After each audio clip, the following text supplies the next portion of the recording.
시청자 여러분 안녕하십니까? 파워토크 민경욱입니다.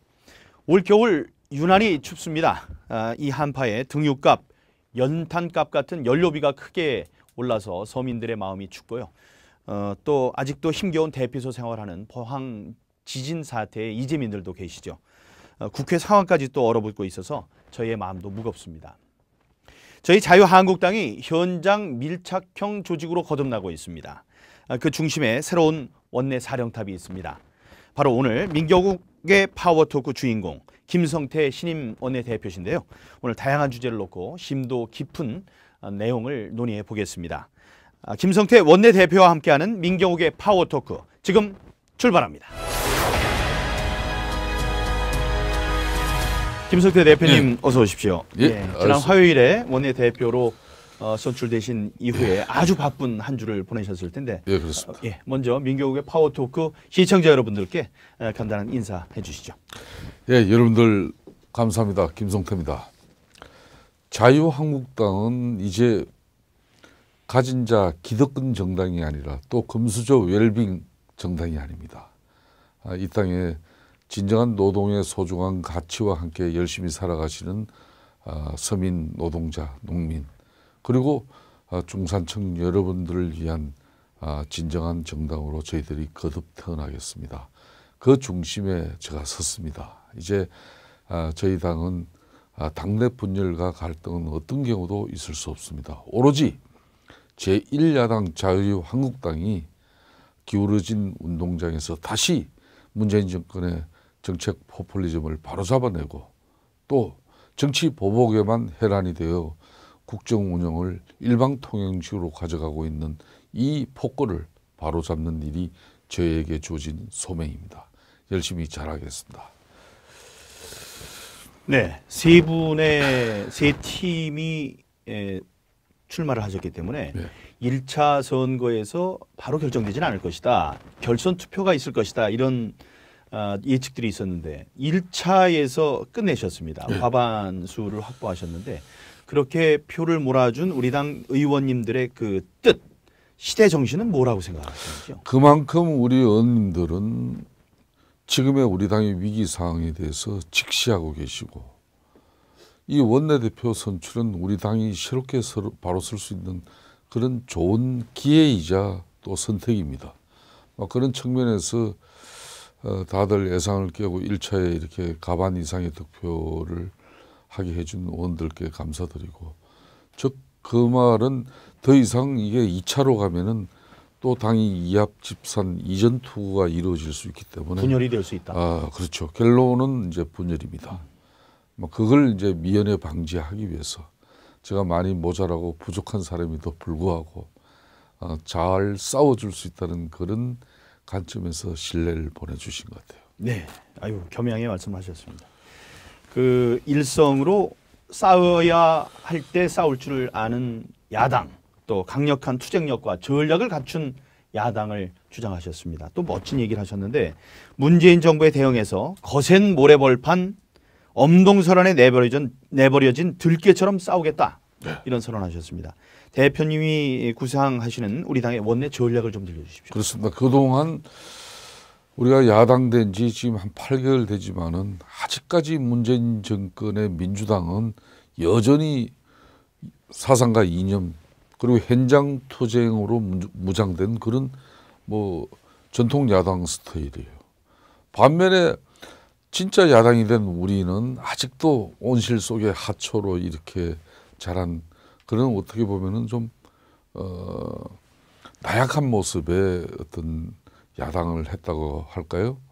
저는 그런 측면에서 이게 좀 너무 길어지면은 아예 상습적이고 고의적이고 의도적으로 자유한국당을 패싱하면서 국정을 한마디로 농락할 것이다. 이런 관점에서 이제 문재인 정권에게는 저희들이 상식적이고 합리적인 어떤 지금까지의 자유한국당의 어떤 그런 이미지로 가지고 싸울 수는 없다고 봐요. 그래서 이제 제가 전사투사 덜깨 표현을 했는데 이 덜깨는 그 상당히 다변하는 환경에서 살아남기 위해서 그 환경에 잘 적응합니다. 물어야 될 때와 또 아무리 맛있고 좋은 고기라도 그 고기를 버리고 또 빠져야 될 때는 빠져야 되는 그런 상당히 그 생존 능력이 탁월한 동물이죠. 그런 측면에서 적어도 이 엄동설안에 버려진 들깨는 야성이 정말 큽니다. 그래서 저희들이 그런 엄동설안에 버려진 들깨처럼 때로는 슬기롭고 지혜롭게 때로는 살아남기 위한 처절한 생존의 본능으로 문재인 정권을 저는 대해야 한다고 보는 사람입니다. 예. 들깨 그래서 우리가 그냥 버려진 우리 주위에서 볼 수 있는 들깨를 가지고 말씀하시나 그랬더니 그게 아니고 지금 말씀 먹을 것을 놔두고도 빠질 땐 빠져야 된다 이런 걸 보니까 사자와 하이에나와 함께 싸우는 아프리카 들깨를 또 말씀하시는 것 같기도 합니다. 사막의 들깨도 그렇죠. 있고 예, 그렇습니다. 예.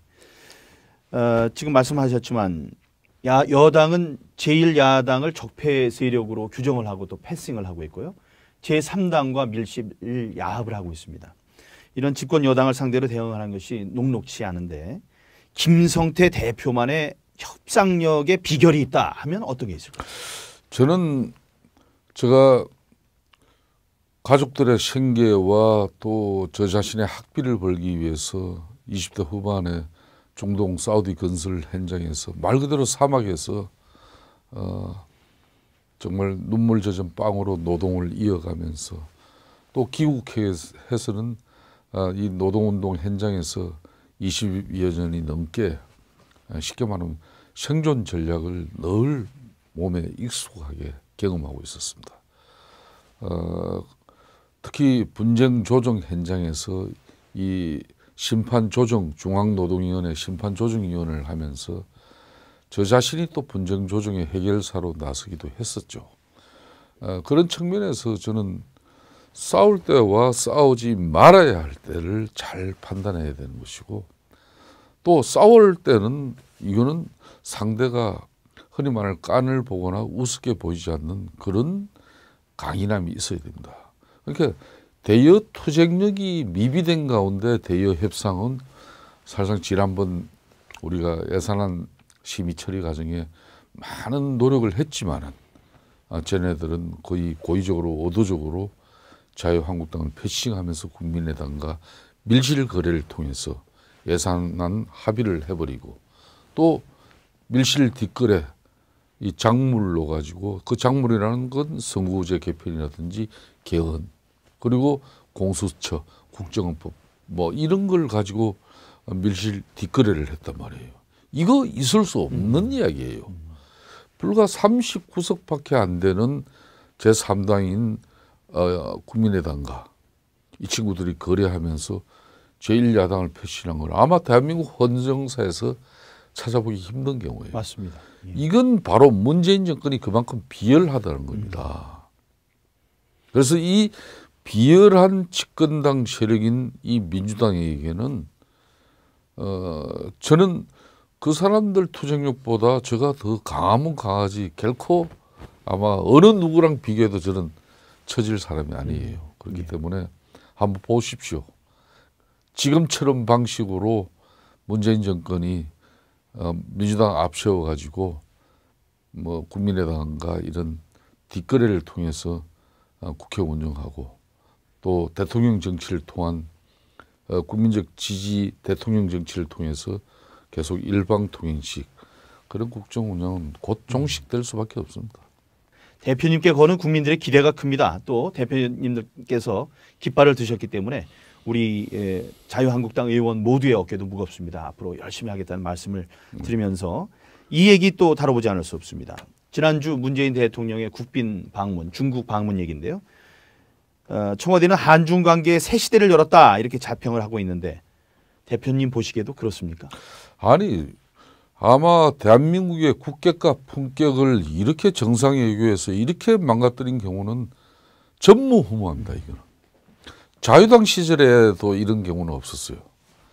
제가 왜 이런 말 평화 4대 원칙을 뭐 합의를 했다고 그러는데 중국은 평화 4대 원칙에 대해서 별 반응이 그게 언제 뭐 그런 게 있었나 이런 분위기인데 본인들이 굳이 그렇게 좋은 이름 네이밍 해가지고 우리 국민들한테 귀국 보고하고 있는데 그러기 이전에 대통령 같이 수행 기자들 그 사람도 엄격하게 예. 대통령 국빈 방문단의 일원입니다. 예. 수행 기자니까요. 언론인이 동네 길거리에 개를 차이듯이 그렇게 정말 처참할 정도로 그런 집단 폭행을 당했는데도 불구하고 자신과 자신들의 참모, 자신의 근적 경호원들은 그 비명 소리를 들으면서도 행사장에 입장해버리고 그 수행 기자는 그 많은 동료원들 보는 앞에서 그런 처참한 모습으로 폭행을 당했는데 뭐라고요? 그 책임이 글쎄 말입니다. 예? 기자들에게 우리 코트라는 중국이 아니에요. 대한민국 공공기관입니다. 그럼 대한민국 공공기관에서 채용한 사람이 한마디로 대한민국 문재인 대통령을 수행한 기자를 폭행했는데 왜 가만히 있어요? 말도 안 되는 이런 한마디로 인식이 있으니까 대한민국의 품격과 국격이 이렇게 망가지는 거예요. 그 중국 방문 가서 이번에 정말 형편없는 한마디로 대우를 받고 아니 혼밥은 한국에서 혼밥 하시지 왜 거기 가서 혼밥합니까? 예? 중국 우리 아직까지 한국 서민들의 새벽에 그 먹고 살기 위한 그 어려운 현장 부지기수로 많아요. 거길 좀 가시지. 그런데 가셔가지고 대한민국 국민들이 이렇게 아침 일찍부터 정말 어려운 삶을 이어가기 위한 처절한 이 현장에서 몸부림치는 우리 국민들을 그렇게 같이 해장국 먹고 위로하고 격려하는 그 모습이 중요한 것이지. 아 누가 대통령 보고 중국 가서 그 일 하라 그랬습니까? 3박 4일 머무는 동안에 이제 끼니 수로 하면 10끼였다고 하는데 10끼 중에 2끼만 공식적으로 드셨고 나머지 8끼를 이른바 혼밥을 했다는 얘기가 파다합니다. 이 중국은 관계를 굉장히 중요시 여기는 나라고요. 특히 먹을 것을 대접하는 것으로 그 관계를 돈독히 하고 그 관계를 우리가 평가할 수 있는 건데 이번에 아주 푸대접을 받고 들어왔다. 이게 모두의 평가인 것 같습니다. 그렇습니다. 그러니까 중국이 희망하고 원하는 산불 이미 다 그냥 아주 공손하게 우리 과거에 조공하듯이 이미 중국 가기 전에 갖다 바쳤죠. 그죠? 자, 그런 상태면은 중국에게 정말 큰 한대를 받아도 모자랄 판에 거기 가서 왜 사드 이야기 제대로 못했습니까? 대한민국 지키고 대한민국 국민들 안전하게 하기 위해서 우리가 자위권적인 차원에서 사드 설치했다고 왜 대한민국 대통령이 당당하게 이야기하지 못합니까? 그러니까 한미 동맹 관계의 신뢰 다 깨어져 버리고 그렇다면 중국이라도 제대로 대접받든지 맞습니다. 이것도 저것도 아닌 한마디로 맞습니다. 예. 이런 국정 운영의 참 미비가 결론 대한민국 기업들과 대한민국 국민들만 중국으로부터 계속 보복당하고 무시당하는 거예요. 예.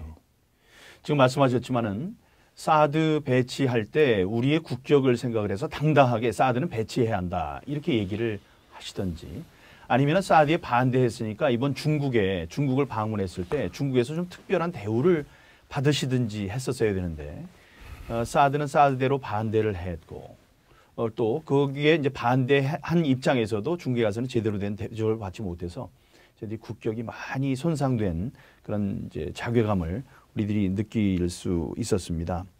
그 외교 참사 가운데 이런 것도 하나 좀 얘기해 보고 싶습니다. 그 연설문 가운데 중국은 높은 산이다라고 얘기를 하고 우리는 작은 나라지만 그 뜻을 이루는데 함께 하겠다. 이런 표현이 있습니다. 여러분 잘 아시겠지만은 방송 용어로 금기되는 언어가 있는데요. 저희 나라라는 겁니다. 나라라는 것은 우리 모두의 나라고 모두의 가치가 함유된 그 단어이기 때문에 표현할 때에도 저희 나라라는 건 없습니다. 그런 겸양어를 사용하면 안 되거든요. 우리나라라는 말만 있을 수 있는데 말을 쓸 때도 그렇게 중요하고 조심해서 해야 되는 건데 이번에 가서 그런 어떻게 보면 사대주의적인 그런 표현을 했습니다. 이것 때문에 우리 국민들로서는 참 용서하기 힘들다, 참기 힘들다 이런 생각들을 하시는 건데 거기에 대해서도 한번 생각을 해보셨는지요? 그렇습니다. 이게 특히 한중 관계는 우리들과 중국과의 입장만 가져서도 안 됩니다.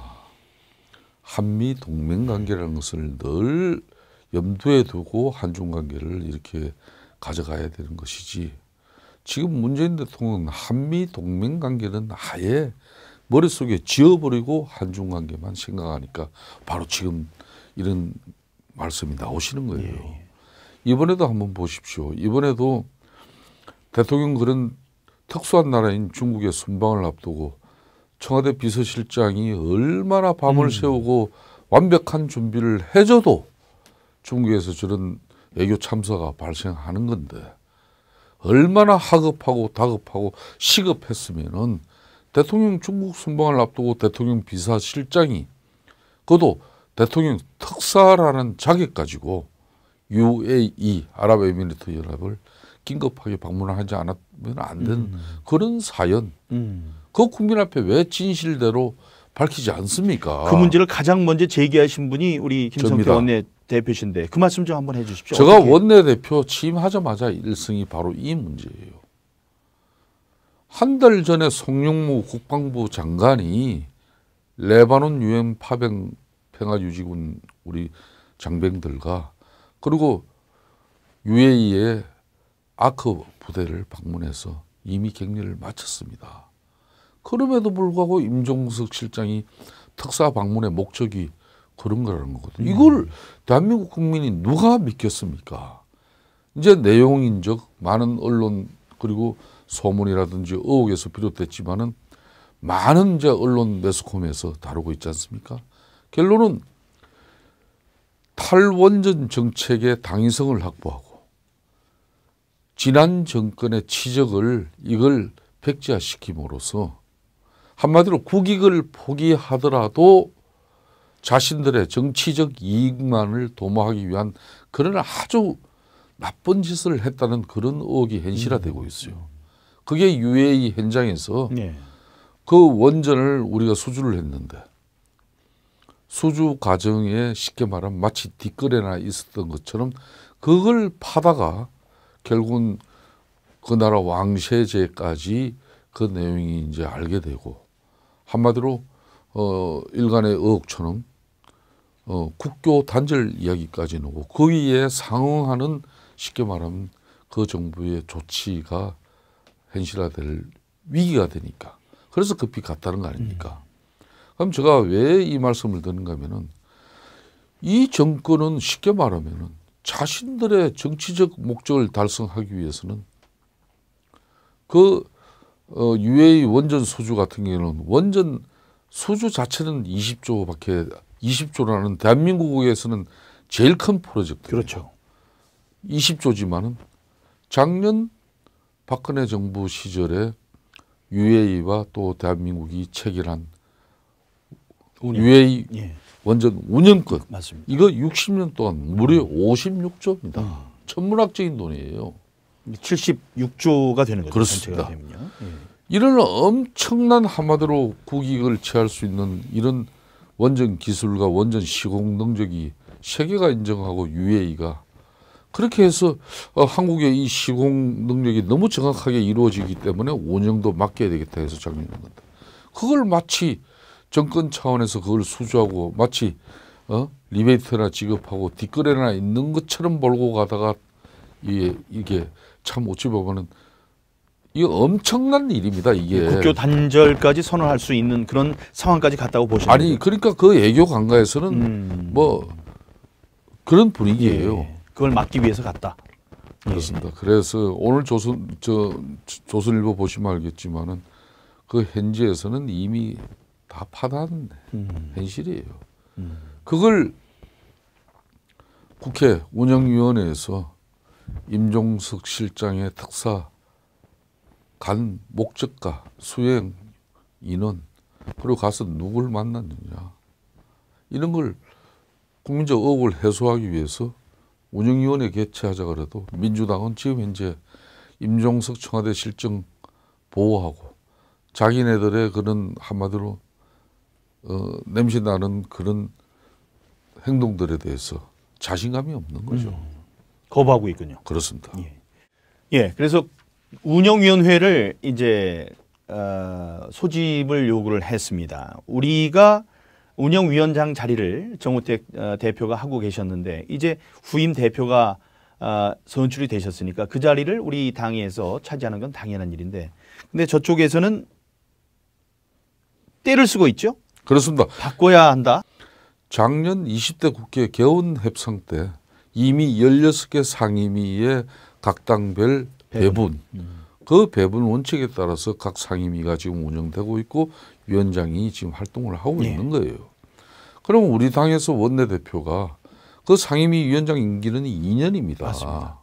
내년 5월 31일까지입니다.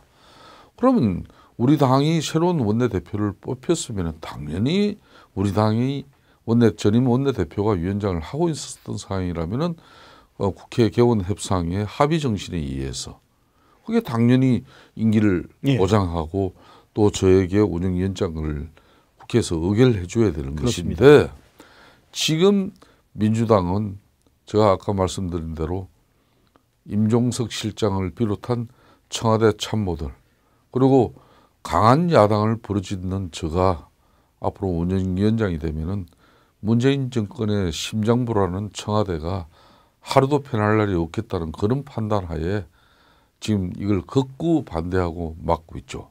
이것은 한마디로 3살 먹은 아이 입에 들은 사탕을 빼내는 그런 몰지각한 처사라고 해도 과언이 아닙니다. 예. 적반하장격인데 그런데 지금 뭐 이런 얘기까지 하고 있습니다. 한국당이 위원장 자리를 내놓지 않으면은 지금까지 해왔던 정우택 운영위원장이 계속 운영위원장 자리를 차지해야 되는 사상 초유의 일이 또 벌어질 수 있다. 이렇게 으름장을 놓고 있어요. 앞으로 우리는 전략을 어떻게 가져가야 돼요? 저는 저 자신이 개인적으로 운영위원장 그거 뭐 거기에 연연해가지고 제가 민주당한테 이 운영위원장 내줄 이유가 없는 거죠. 정우택 전 원내대표가 운영위원장 그대로 하고 있어도 아무 문제 없어요. 그렇기 때문에 다만 이 정권이 그런 치졸한 행위 한다 그러면은 앞으로 진정한 협치의 국회가 이루어질 수 있는 건지 그리고 그런 비열한 저는 정치하는 사람들에게는 저 자신이 엄청 단호합니다. 지켜보시면 알 겁니다. 서로 줄 거는 주고 받을 거는 받는 그런 협상 정신이 살아 있어야지 덜 야비한 그런 뒷거래만 하고 또 자기네들이 협조해야 될 부분은 골탕 먹이는 이런 비열한 정치 행태는 이제 민주당이 집권당이라는 사실로 좀 앞으로 바꿔나가야 합니다. 민주당이 국회 개헌특위를 연장하지 않기로 했다 이런 얘기도 들립니다. 그러면서 이 역시나 자유한국당의 핑계를 대고 있어요. 실은 자신들이 개헌할 생각이 없으면서 야당이 발목을 잡았다. 뭐 이런 우리 당에 떠넘기려는 꼼수가 아닌가 이런 의심이 드는데 그런 거죠? 지금 현재 우리 민경훈 의원께서 아주 중요한 지적을 해주셨는데 그러니까 내년 지금 현재 지방선거와 개헌을 동시 실시하자. 그렇지 않으면은 이 개헌을 청와대로 가져가겠다는 겁니다. 입법기관인 국회에서 개헌안을 논의하고 힘들고 어렵지만은 어려운 합의를 이끌어내서 개헌안이 완성돼야 될 부분을 지금 제가 지난주에 이렇게 보니까 정세균 국회의장이 자유한국당이 내년 6월 지방선거에서 개헌 동시 실시에 따른 이걸 찬성하지 않으면은 개헌 특위를 이제 문을 내리겠다. 특위 활동을 이제 끝내버리겠다는 겁니다. 연장하지 않고 그리고 예산도 집행하지 않겠다. 홍보 예산 이런 걸. 저기 이 말은 지금 문재인 정권과 정세균 국회의장 집권당인 민주당이 개헌안 관련해 가지고 모종의 한마디로 뒷거래를 하고 있다. 전략이 있는 거예요. 그렇죠. 즉 이 말은 국회 차원에서 논의는 이렇게 해서 마무리 시켜버리고 자유한국당이 개헌에 대한 의지가 없는 걸로 이렇게 확인시켜버리고 그 대신 문재인 대통령발 개헌안을 가지고 대국민 홍보하고 그때 자유한국당이 이걸 반대하면은 반개헌 세력으로 쉽게 말하면은 반개헌 반개혁 세력으로 자유한국당을 몰아가지고 내년 지방선거에서 자기네들이 압승하려고 하는 그런 아주 치밀한 계획된 지금 행동들이 요 근래 나오고 있는 거예요. 예. 삼박자가 지금 같이 맞아 떨어지는 겁니다. 저는 이 자리를 통해서 밝힙니다. 자유한국당은 내년 6월 우리가 개헌을 지방선거와 동시에 한다는 걸 반대한 적이 한 번도 없습니다. 저희들은. 저희 자유한국당은 이번 국회에서 개헌특위 활동 기간이 연장되어서 제왕적 대통령 권력을 분산시키고 그리고 지난 64년 동안 이루어지지 않은 이 개헌을 통해서 이제 국민들이 더 삶의 질이 나아지고 더 대한민국의 민주주의의 가치가 높아지고 그리고 미래지향적인 헌법의 가치를 확보할 수 있는 그런 방향으로 저희는 반드시 개헌을 희망합니다. 그렇기 때문에 제가 이 자리에서 밝혀둡니다. 민주당과 문재인 정권은 이 개헌마저도 자신들의 정치 이속을 위해서 일찌감치 자유한국당이 개헌을 포기한 정당인 것처럼 매도하는 정치 작태 적극 중단되어져야 됩니다. 이 김성태 원내대표와 절대 거기에 말리지 않습니다. 전략을 알고 계신다고 말씀을 하셨죠. 그러니까 거기에 대한 우리 대응 전략도 더 나올 수 있을 거라고 생각을 하고요. 저희들도 믿습니다. 어느덧 맞춰야 될 시간이 됐습니다. 이번 주에도 중요한 일정들이 기다리고 있는데 원내대표님 강조하실 말씀 있으시면 간단하게 마무리 발언해 주시죠. 자유한국당은 내부적으로는 뼈를 깎는 고통과 핵심으로서 저희들이 거듭 태어나고자 합니다. 그동안의 기득권의 간성 그리고 현실에 안주하는 그런 나태함 모두 다 떨쳐내겠습니다. 이 엄동설안의 덜깨처럼 저희들은 야성을 가지고 문재인 정권의 독주하는 이 포퓰리즘과 정치보복에 맞서겠습니다. 저희들에게 힘을 주시고 저희들과 함께 해주시기를 간절하게 호소드립니다. 감사합니다. 네, 민경욱의 파워토크 오늘은 김성태 신임 원내대표와 함께 했습니다. 어떻게 보셨는지요?